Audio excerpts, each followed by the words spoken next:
The impact of the critical war between Kiev and Moscow is not limited to Ukraine. In the harsh steppes of Eastern Europe these days, the effects of the war brought Russia to the brink of socio-economic collapse. In other words, we are now seeing the former Soviet-era Russia in the most critical times of the war, with the local people in Russia coming to the point of exhaustion. The political isolation of the leader Vladimir Putin increased with the support provided to the Ukrainian army by the actors that determine the military and political balances in the USA and Western Europe. Kiev is trying to turn the situation of Russia and Putin in its favor. For this, the Ukrainian army knows very well what it has to do and what it primarily aims at. We have witnessed that the Ukrainians have carried out critical attacks on Russian soil by using unmanned aerial vehicles since the beginning of the war in order to achieve this goal. These areas were generally cities close to Ukraine's borderlines, such as Belgorod, Kursk, and Bryansk. But was it possible for the Ukrainian army to maximize its offensive potential and hit Russia and its leader, Vladimir Putin, right at the heart? Let's discover together this surprising answers to the riddle that dragged the Russian people and Vladimir Putin into a dead end. You may remember that especially in recent months, anti-aircraft systems have been detected on the roofs of important buildings in Moscow, including the Ministry of Defense. These systems were placed there for a very critical reason, because the Kremlin was concerned that Ukraine or those sympathetic to Ukraine might try to launch air strikes on high-value targets. These factors of concern showed that not only Putin, but also the Russian people, that their country is no longer a safe place. For these reasons, Russian citizens did not want to fight on the Ukrainian front lines, nor did they want to live an uneasy life in Russia. In this environment of unrest, the Russian people witnessed 3 consecutive drone attacks in the capital, Moscow, in fear and panic. These attacks in Moscow were the most important factor that ignited a huge turmoil in the Russian people. After the drone attacks in the Russian capital, Russian cities are thought to be under aerial bombardment. On the streets of St. Petersburg or Moscow, there is the possibility of a threat to life. So what is happening in Russia in the face of these attacks? Let's take a look at those who reacted violently to these events. While much of the ongoing war is fought in neighboring Ukraine, a shadowy but increasingly active front has erupted within President Vladimir Putin's own territory. Several groups, allegedly Russians who oppose the Kremlin and its handling of the conflict, have taken up arms, claiming to carry out notable operations from acts of sabotage to infrastructure to the killing of high-profile figures. While relatively little is known about these insurgent groups complicit in activities deemed terrorism by Moscow, experts who have done extensive research on the groups and their representatives have provided new insights into the insurgent organization's aims and tactics. The main purpose of these rebel groups in Russia is to put an end to striking situations such as the latest drone attacks in Moscow and to discourage Putin from this war. In order to achieve this goal, these rebel groups in Russia can resort to armed actions. But whether it's the Russian people or the Kremlin leaders who have brought the situation in the country to such a severe level is a matter of debate. As it is seen, the Russian people could not guess what to do against the injustices and the oppressive administration they suffered, and sometimes they responded more harshly. But of course, this danger posed by the Russian people and rebel groups against the Putin regime has serious consequences. Thousands of anti-war protesters were arrested across Russia in the immediate aftermath of the 2022 invasion. Such acts of force, compliance, and silencing were common throughout the Soviet Union era. But these are high-profile cases, anomalies in the grand scheme of things. How exactly do normal, ordinary Russians think and feel about this? Everyone in Russia knows that you are under pressure. Maybe some people don't know and can live without this knowledge. Maybe some people who know they are being suppressed do their own brain training, convincing themselves that they are doing the right thing. The parties who are aware of the repression regime in Russia either flee the country and start a new life or have to live the Soviet-era Russia in 2023. On the other hand, it is good to be apolitical in Russia because it's less stressful for Russians. Russian citizens who think otherwise can go to jail. Since the Soviet Union, this has always been the case in Russia if you get too involved in politics. Vladimir Putin is also implementing such a strategy in Russia, taking into account the risks of this repression regime. So how can the president of a country that is under so much pressure not be able to prevent the drone attacks in Moscow one after the other? As we mentioned, the attacks in Moscow seemed to lead to the disgrace of the Russian leader and the chaos in the country to gain a whole new dimension. But among all this, the most effective result of the attacks in Moscow was the realization of the Russian people how serious the danger of war was. Because after the attacks in Moscow, the city's airspace was completely closed to flights and traffic was stopped abruptly. In addition, strict security measures were taken in the city, including extensive checks and long convoys of vehicles. These security measures indicated that Russia was plunged into complete chaos. In addition, these attacks brought the Russian people to the point of exhaustion and proved that there was no longer a certain order in Russia. A striking statement from the Russian presidential administration claimed that Ukraine used 2 drones to attack the Kremlin in the heart of Moscow overnight. Apparently, Russian forces used radar equipment to disable drones because, while there was no loss of life in the incident, President Putin escaped unscathed from these assassination attempts. However, the Kremlin described all these attacks as an assassination attempt against Vladimir Putin. Ukraine refused to have carried out the attack and claimed it was orchestrated by Russia. Then several striking videos about the assassination attempts emerged. In the images shared on social media, at least one drone flying towards the Kremlin and then a huge explosion was recorded. Another video seemed to show a fire and smoke rising from the Kremlin's dome. After these stunning assassination attempts, the airspace in Moscow was completely closed to flights and traffic was abruptly stopped. In addition, strict security measures were taken in the city, including extensive checks and long convoys of vehicles. These security measures indicated that Russia was plunged into complete chaos. In addition, the assassinations against Putin brought the Russian people to the point of exhaustion and proved that there was no longer a certain order in Russia. On the other hand, there were many speculations about assassination attempts against the Russian leader. But if what the Kremlin says is true and this is a genuine attempt on the president's life, then it would be a very embarrassing event for the Kremlin. Questions will now be asked about how well Vladimir Putin is protected in Russia and about the effectiveness of Russian air defense. In fact, by all accounts, Mr. Putin appears to be one of the most heavily guarded leaders in the world. But both Putin and Russia have been failing this test in recent days when it comes to drone attacks.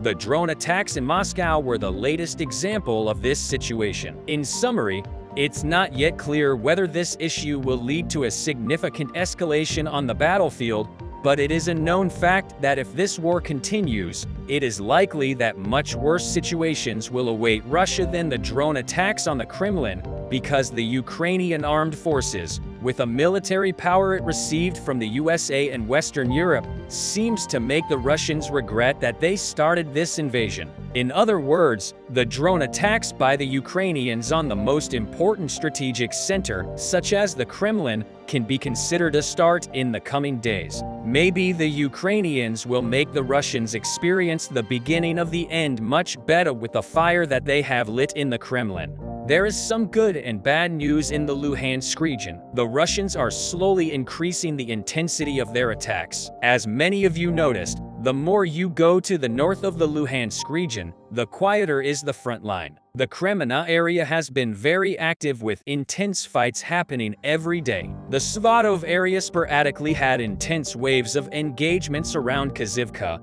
while the Kupiansk area had gradually become dormant. The situation started to change a few days ago because the Russians needed to prepare for their offensive operation. A sudden launch of an offensive operation in a dormant area can lead to a lot of problems and miscalculations. For these reasons, the Russians had to increase the number of engagements in this area to test the current defense capabilities of the Ukrainians, their levels of supplies and support, and most importantly, eliminate any gray zones between permanent Russian and Ukrainian positions. That is why several days ago the Russians carried out a short combat reconnaissance near Dvorykna. The Ukrainian took this assault as a sign that the Russians were almost ready to start, and as noted by various Russian sources, the Ukrainians quickly brought their forces to the highest level of combat readiness. Yesterday, the Russians conducted a more intense attack and assaulted Dvorykna and Haranimivka. Russian sources reported that the Ukrainians had sent several reconnaissance and sabotage groups to gather intelligence about the upcoming waves of attacks. It looks like the Russians plan to increase the intensity of their attacks rapidly because the Ukrainians moved a portion of their reserves, namely 100 pieces of equipment and 1,000 troops from the southern part of the Kharkiv region closer to Kupiansk to be able to react to the situation faster. The same Russian sources reported that they have breached the Ukrainian defense and entered the western part of Dvorykna while fighting in Chernihiv continues. However, this is only partially true. The Ukrainians moved to their main defense line along the railways, which technically speaking is indeed in the western part of the settlement. But since it is their main defense line which the Russians did not manage to breach during all their previous offensive actions, the claims that the defense has been breached are premature. The goal of the Russians is to establish control over the forest and get as close to Kupiansk as possible by the end of the next week, because this is when they plan to start their offensive operation. The next logical step would be the activation of the front line around Krasavka. The Ukrainians understand this and they have increased their sabotage and reconnaissance activities here significantly. Russian sources reported that the Ukrainians are actively engaged in various drones for surveillance as well as collecting intelligence. Russian sources also reported that there are multiple indicators that small Ukrainian groups of up to 4 troops have entered the Russian-controlled areas near Kyselivka, Volodymyrivka, Berestovo, Kazivka. In Rayer, these groups are not only gathering intelligence but also laying mines. This is very good news because if the Russians commit to a larger assault and run into several mines, this would introduce significant uncertainty in their plans and they might be forced to abort the mission, pull back, and choose another axis of advance. All of this takes away their valuable time and they don't have a lot of time until the rainy season returns to Ukraine. In the meantime, the Ukrainians have already received the first Leopard tanks. The Ukrainian General Staff reported today that they are starting training already tomorrow. If more tanks start coming in, the Ukrainians may be ready to operate these tanks on the battlefield already in April. Overall, the Russians started activating the northern part of the front line with the purpose of eliminating all the gray zones between Ukrainian and Russian positions, which is necessary for launching a bigger offensive operation. The Ukrainians are not passively waiting and are deploying a huge number of reconnaissance groups, so we will likely see a lot of HIMARS strikes on Russian bases and ammunition depots that they prepared for the offensive operation. Such actions will cause the Russians a lot of time, which the Ukrainians are already using by training to use heavy Western equipment. The move that shocked the whole world came from Russia. The Russian Navy, which went to the US borders, made unimaginable bombings in this region. This situation mobilized NATO. NATO, which held an emergency meeting, took very big steps while the Pentagon was on red alert. The 35s were activated. Putin's fearful dream came true. Following this event,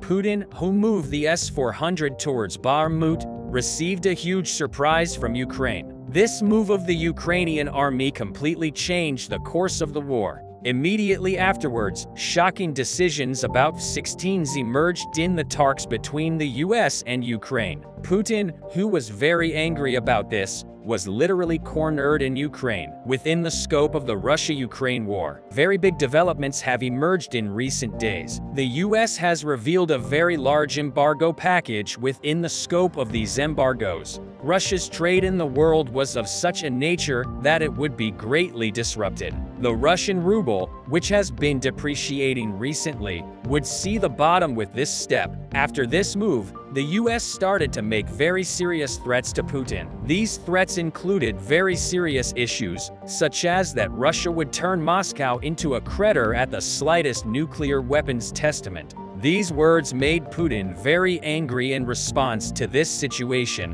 which put both his dominance in the world and his regional dominance in trouble. Putin gave a very big answer. As can be understood from this move, Putin decided to challenge the whole world. The consequences of this decision would determine the fate of Russia. Putin decided to send fleets of warships towards the US maritime border. While this was a development that would put the whole world in crisis, Putin's next step was mind-boggling. As Putin approached the section of the borderline, the Pentagon, which was informed of this, sounded a red alert. The US military, which removed the F-35s, could not predict how far the Russian Navy would advance. The Russian Navy anchored at the US border in the ocean. Immediately after this event, a very large-scale exercise was launched. With this event, the US was at a loss. What to do? The fact that Russia did not commit a crime because it was in the international maritime zone but showed a show of force against the US drove Biden crazy. After that, Biden's decisions against Russia took a very different turn. Biden started to threaten Russia's navies, both in war and in many regions. Separately, as part of these threats, he sent a large number of Patriot missiles to the Iceland with NATO's navies in the Baltic Sea in rage. It was a very worrying sign for Putin, but the US did not stop there. It has also provided Norway with a lot of weapons to keep Russia out of this region. It was only a matter of time before World War II broke out, and this NATO guaranteed countries. The developments that followed immediately afterwards showed the whole world what a crisis of war had become. Following these events, the US decided to sit down again with Ukraine on the F-16 issue. Although the content of this meeting was secret, it was enough to worry Putin. Putin took action to put all units in his army in a defensive position. Following this event, Putin started to line up air defense systems all over Moscow, street by street.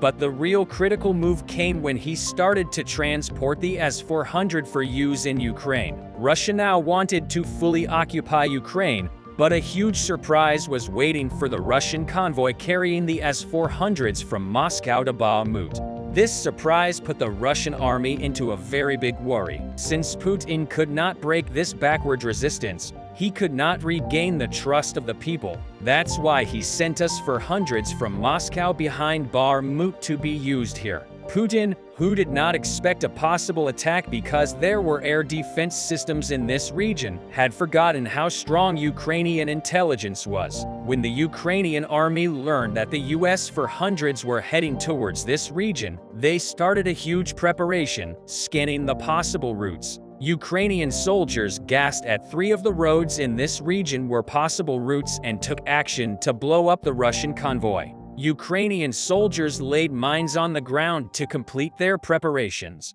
But the real genius move was made in detecting from which region the S-400 was coming from. Ukraine tried to find out from which region the Russian convoy came from by determining from which side the Bayraktar that flew towards this region was hit. The Russian military, which kept the S-400s active in the convoy, gave a huge deficit. This move, which allowed the Ukrainian army to locate them, was regarded as a huge mistake. Things changed completely when the Ukrainian army took action. When the Ukrainian army realized which of the main roads Russia would choose, they immediately headed to that area. Demise exploded simultaneously with the Russian convoy entering the area. At this point, the Ukrainian army made a quick move to capture the S-400s. The S-400, whose connection point with the battery was severed, was no longer able to make any active move. After that, Russian soldiers began to flee. Ukrainian soldiers who informed the Bayraktars inflicted a huge defeat on the Russian army thanks to the support they received from the air.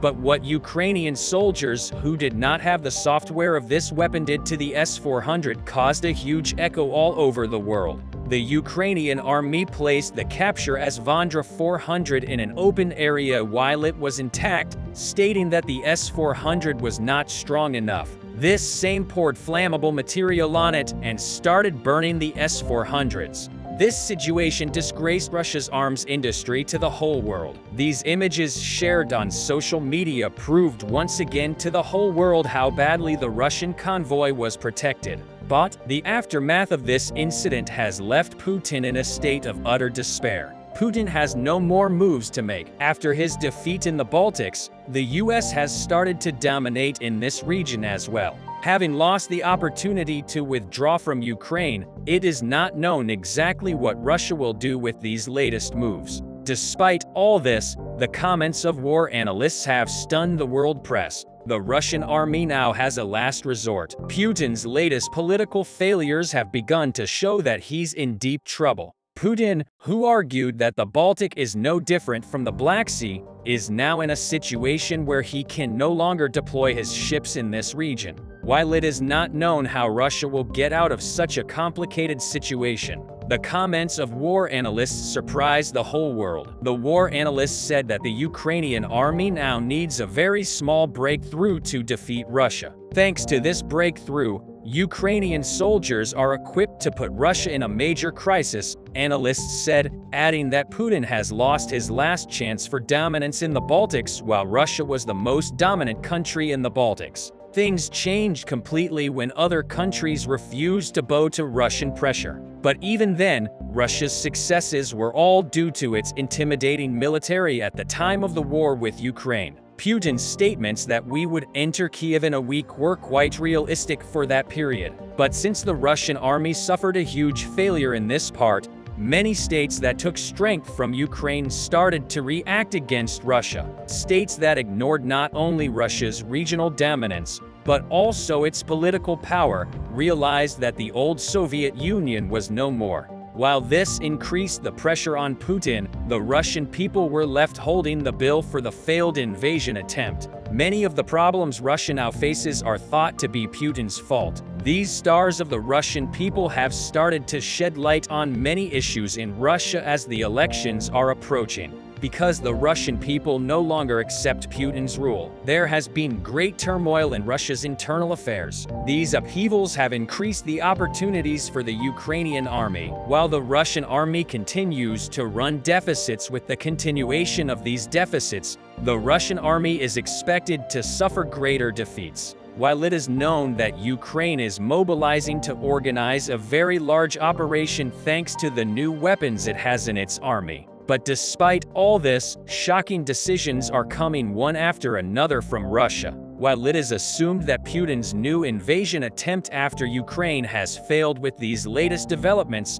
the Russian army is at a loss as to what to do. Russia's main target after Ukraine was Moldova. While many Russian bureaucrats have announced this, Russia was expected to become a major regional power. But this, too, faced a huge problem as a result of the failure to defeat Ukraine quickly. The Russian army ran a huge budget deficit. Russia, which has increased its tax burden to cover this budget deficit, cannot afford a second invasion attempt. With this shortage, it is possible to say that the Russian army is now cornered, and it has even become possible to withdraw from Ukraine before a new invasion attempt. Putin is seen by the Russian people as responsible for this political and military failure, as he was at the very beginning.